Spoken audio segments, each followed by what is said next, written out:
Information Act, are we compliant? Let's see. Thank you, Chairman. In compliance with the Freedom of Information Act, notice of meetings and agendas were posted and furnished to all news media and persons requesting notification. Thank you. Can I have approval of meeting from the notes on September 10th? Motion to approve. Second. All in favor? Aye. Aye. Thank you. Do I have any? For the record, an approval of the minutes, would be considered business. There he is right there. Do you approve of the minutes?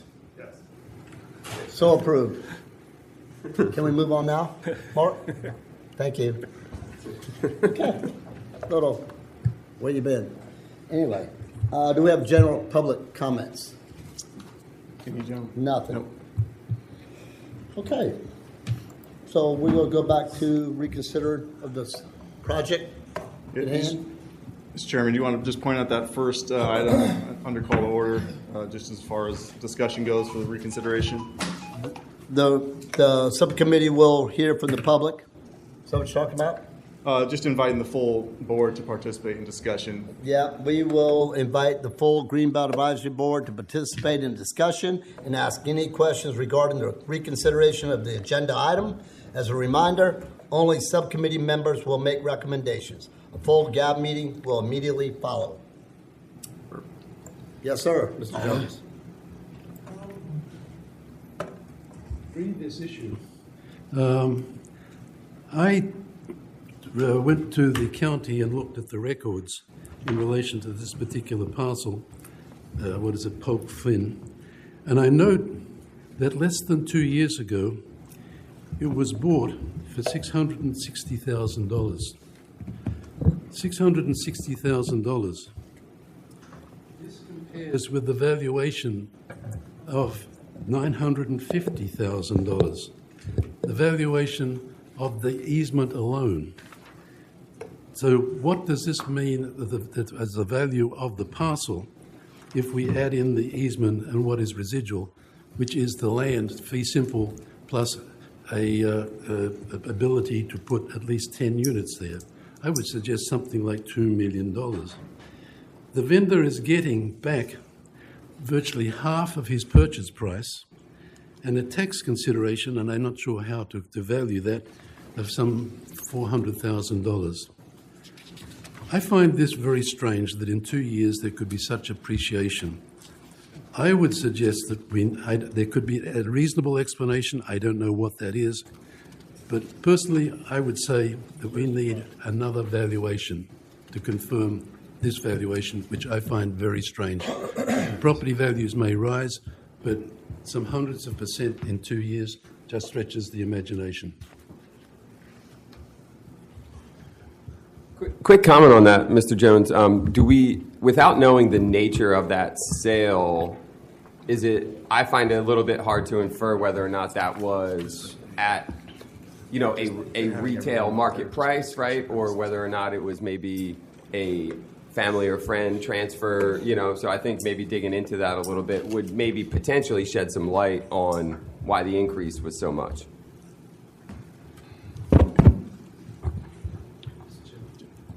I say there may be an explanation, but I think we're bound to hear it because I just don't think that we should proceed with that question unanswered. Mr. Bell, are we getting into territory where we need a motion to debate this? And we did have a presentation plan to provide you an update on the information you requested. I got one comment. Can we turn the monitors on here? Go ahead. I'm sorry. So at this time, if there are general questions, to the staff, you can ask your questions. But if you're just going to debate about whether or not the subcommittee wants to make a recommendation, there should be a motion for that.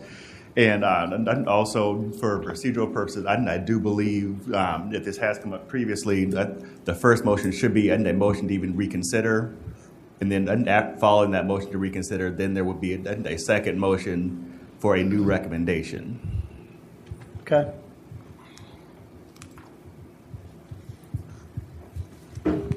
So would you like to hear the presentation before you entertain a motion? Let's let them present. Yes.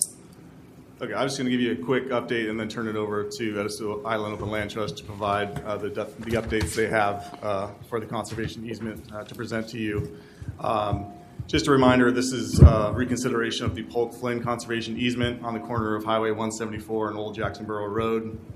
The protection of this property, it was going to protect theoretical 100 to 120 residential units in the current zoning district.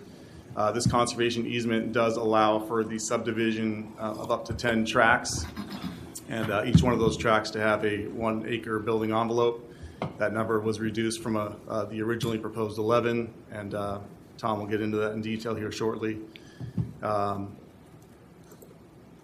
Here are the overview of the funding. They're requesting, again, $315,000 towards the purchase of the easement, an additional $25,000 admin closing costs. Their match is 187%, which is all donation of land easement value from the owner. The subcommittee originally recommended approval of the $340,000 in rural funds.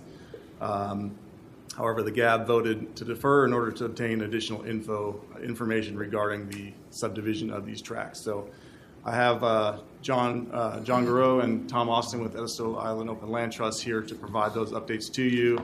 And I believe John wanted to start by addressing the board. Hey, good morning, everyone. I just simply wanted to step up real quick and give you a heartfelt thank you on behalf of the Edisto Land Trust and our board. We know how valuable your time is. I don't think we've ever asked this entity to come back together again for just one specific project like this. So we know that you all do a ton of great work for our community and for the Greenbelt program. And so honestly, I just want to say thank you on behalf of us. And I'll let Tom do all the talking. You all know Tom knows his stuff. He's an amazing asset for what we have. So I think he can address a little bit, Mr. Jones, your question about the valuation, and hopefully answer as many questions as y'all have for me today. But honestly, just thank you so much for making a special trip down here just for our presentation. Thank you. Thank you.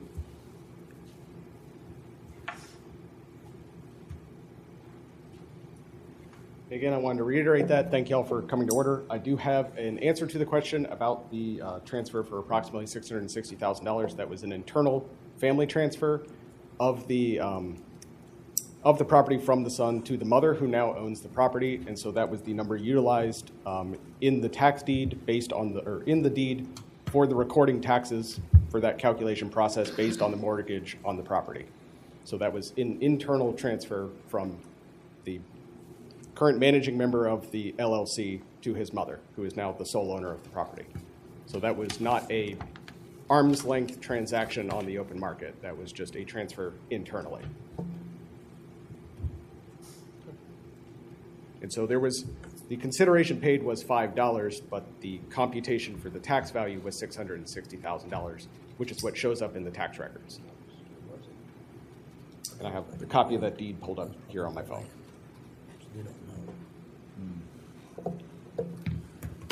Go ahead. All right. Hold on, you got a question. Oh, question, I'm sorry. Is there an appraisal for this property, and what did the property appraise at? So we have an appraisal of this property for the fee simple value that we obtained back in February, which placed the total value of the property at $2,460,000. But that was for a different version of the conservation easement, which has since been amended. So the valuation that we have for the conservation easement, approximately as it is in front of you today, is a preliminary estimate by Palmer Owings, who is a qualified conservation easement appraiser. He's on the South Carolina Conservation Board or Conservation Bank's approved appraiser list. He put a preliminary estimate on this easement value at $950,000. He is working on the final draft of that conservation easement appraisal right now, but I don't expect to have that till the end of February or end of November, excuse me. Yeah, he's well qualified. Any other questions? Okay, continue, please. All right. To cover the update since last meeting, I spoke to the landowner at length, and they agreed to give up one additional subdivision. So they are retaining 9 subdivisions currently. More is just not financially feasible for them. I can't talk about the landowner's financial situation, but what I can say is that the landowner is 81 years old, and so she just doesn't think she's going to be able to utilize a $1 million tax deduction or greater And so that's kind of the major overriding constraint as to why the deal is structured like this. As I mentioned, we are working to get all of the due diligence done as fast as we can, but this is just a trying time to get any kind of due diligence work for conservation transactions done. So the appraisal is in the works, the site plan's in the works, the ESA is in the works. I have a title commitment in hand, and the attorneys are working right now to finalize those easement deed restrictions. And that's because the landowner needs to close in 2025 to make this conservation transaction work for them. That is the opportunity that we have in front of us today to make it happen. So we are moving forward full tilt, trying to make sure that we can get this done before 2025 because timing is tight. With the update in the subdivision allowances, the easement restrictions are now a reduction to 9 subdivisions from a potential allowance of over 100 buildable lots on the property. Each one of those subdivisions, which the smallest of which is 5 acres, will be limited to a single 1-acre building envelope. And so this is functionally a 90% reduction in the allowance of building rights on the entirety of the property, and it limits the development on the property to just 10 acres. And then further, each one of those single-acre building envelopes in each one of these 10 lots will be limited to only 10,000 square foot of impervious surface, which in the aggregate is less than 2% of the total area of the property. And further, each one of those envelopes is being set, and the map that I provided to Eric, who I believe distributed to y'all and that I have up here on the screen, is going to be the final subdivision layout and building envelope layout. This is what is being converted to meets and bounds by a professional land surveyor. So this will be the final arrangement, barring minor line adjustments on the subdivision lines and any dedications of road easements that the surveyor decides to do in that site plan. That is not a survey, just a site plan that will be referenced in the easement, which will set the legal boundaries of these subdivisions and the legal defined locations of these building envelopes. In addition to that over 90% reduction in building rights and an allowance to only impact about 8% of the property for residential uses, the landowner is placing visual vegetative buffers on all of the public roadways. There will be permanent protections on all of the permanent wetlands on the property, as well as a 50-foot buffer around those wetlands. There will be no commercial uses allowed on the property, no industrial uses allowed on the property, and no sand mining allowed on the property. The landowner fully intends to utilize this site for forestry, hunting, and agricultural rights, so they are retaining the rights to utilize it as a working land property. However, each one of those reserved rights will be limited to the existing best management practices at that current time, as dictated by the South Carolina Department of Agriculture, the South Carolina Forestry Commission, and SCDNR. So those aren't carte blanche agriculture, forestry, or hunting rights. Those are limited by best management practices as imposed by our state natural resource agencies. And I again want to emphasize the incredibly dense conservation value on this property. It has a very high diversity of native plants, practically no invasive species. It provides habitat for multiple threatened and imperiled species, including southern plains bumblebees, spotted turtles, and most importantly, raven seedbox. This is a globally critically imperiled plant species. It is global G1 rank. It is state S1 rank. This is the sole known population in all of Charleston County. There are only approximately 25 populations of this plant worldwide on the entire face of the earth. 4% of its distribution is on this single property.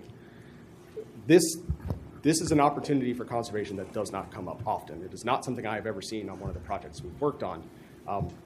This is a property with incredibly high conservation value, which is why we are so committed to seeing it protected. Additionally, this isn't conservation in a vacuum. This is a very well-connected property that is connected to other large conservation tracts in the area and helps better unify that matrix of conserved lands to allow for more enhanced, effective conservation going forward into the future in perpetuity.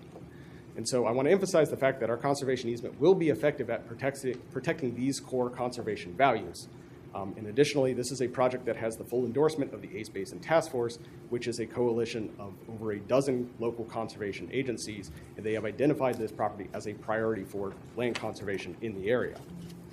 And to highlight how this is connected, as you can see, it's situated right in between the Oak Lawn Conservation Easement, the Greenbelt funded Bee Haven easement. It's right across the highway from the Spring Grove, or the new road tract of the Spring Grove Conservation Deed Restrictions, and it's catty corner from the Spring Grove County Park. So this is a property that helps better unite these conservation properties in the area into one large block of landscape scale conservation. And this is a site that is not at risk. It's 136 acres in size. It is a majority high ground, and this is in an area of the county that it's starting to see mounting heavy development pressure, especially around Ravenel, that is starting to expand westward towards Jacksonboro. And the zoning on this site allows for over 100 homes. This is in the Parkers Ferry Overlay Zoning District, so this has the equivalent of AGR zoning after that overlay was put into place. The landowner needs a closing in 2025 to make this feasible for them, and they also need bargain sale funds to make this work for them financially. If we're not funded for this, this opportunity to conserve this property and to protect these conservation values may be lost. There's irreplaceable habitat for threatened and endangered species on this site that could be lost forever, never to be recovered. And further, this property there's about another 1,000 acres of high priority conservation land in the area.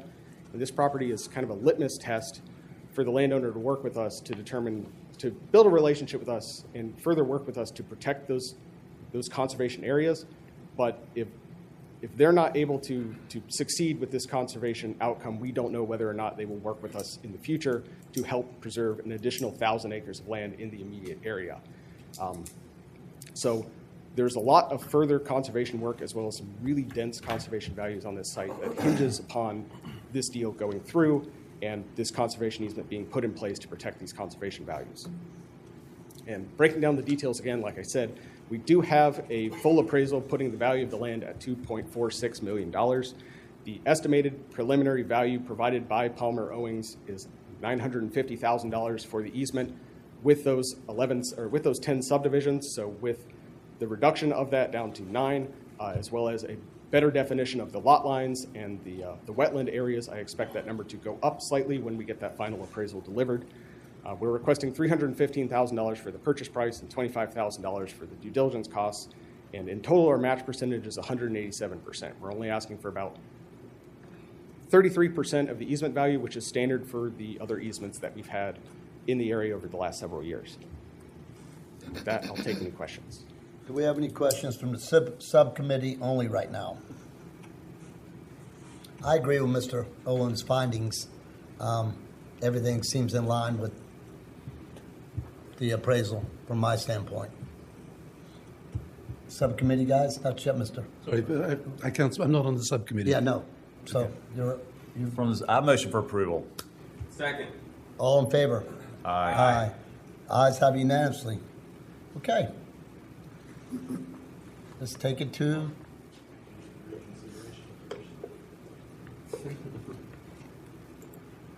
You want to make it longer?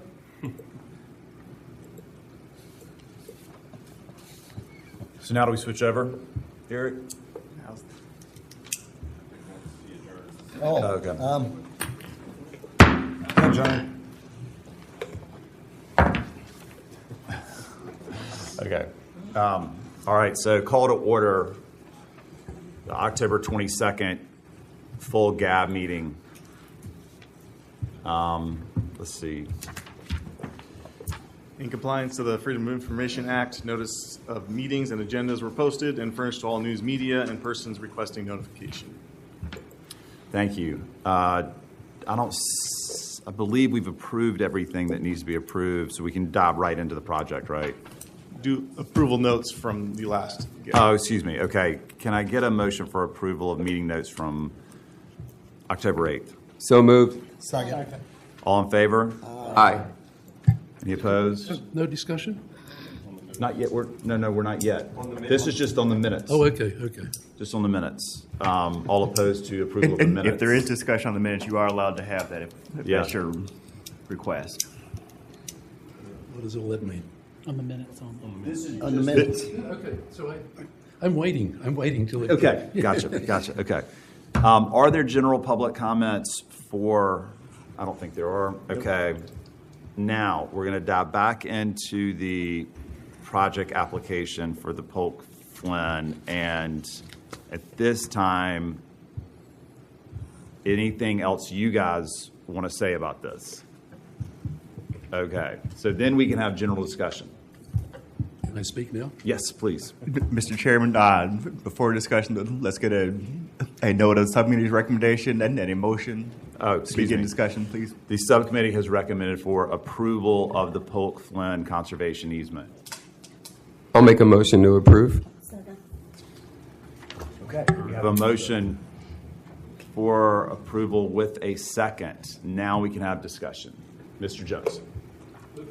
In favor, and the answer that was given in relation to the sale is good, and I accept that. My only question is trying to understand. This is going to go before council, assuming we approve, which I think we will, but we don't still have a final valuation. Is this kosher? I mean, shouldn't we have a final valuation? Can we send it to council and say, let's hope that we get a valuation before the meeting so you can approve it, and so we can meet the deadline that is imposed by the vendor? Do you understand what I'm saying? Yes? I thought we had a full appraised value. Is there some update to the appraisal Yeah, coming? he's working on it. Okay. They have the appraisal Yeah. for the full fee simple value, Right. but not for the conservation That's right. easement Oh, yet. excuse me. Okay. Our rules and regulations don't require one to be awarded and go before council, but they do require it prior to dispersing funds. Yes. If there were a major change, it would have to come back for reconsideration. And he said So you we're have in it by the end compliance of- of all Right. that. Yes, sir. Yeah. He said you have it before end of November. Okay. Correct me if I'm wrong, Eric, but I believe that this is something that has happened several times, and that's why that is set in place before the actual grant agreement can go through, because if the numbers don't work, then they don't work, and you got to come back. Is that accurate? Fairly typical to not have a fully certified appraisal prior to council consideration, but again, we do require that before closing, before releasing funds. Any other questions or thoughts? This Yes, Mr. this Jones. is sort of not terribly relevant, but I'm just interested. It's not a deal breaker, but we notice here that hunting is going to be allowed. I come from a country where, whether it's built-up area, you're not allowed to hunt. So we're talking about parcels of 10 acres. There's no limitation on hunting in our ordinance at all. I would have thought that. Our Greenbelt ordinance actually reads that hunting and fishing may not be restricted on any Greenbelt properties. So it's moot. Okay. Thank you. Any other questions, thoughts, discussion? Okay, in that case, let's vote. All in favor, please say aye. Aye. All opposed? Motion carries. We're approved. Chris? That's it. The next GAB meeting is to be determined. And just a reminder on the upcoming training on the 30th for those that are signed up for that training and oath of office. Fantastic. Thank you very much. Everybody note those dates, and otherwise, we are adjourned. Get that thing like That might be a record. it.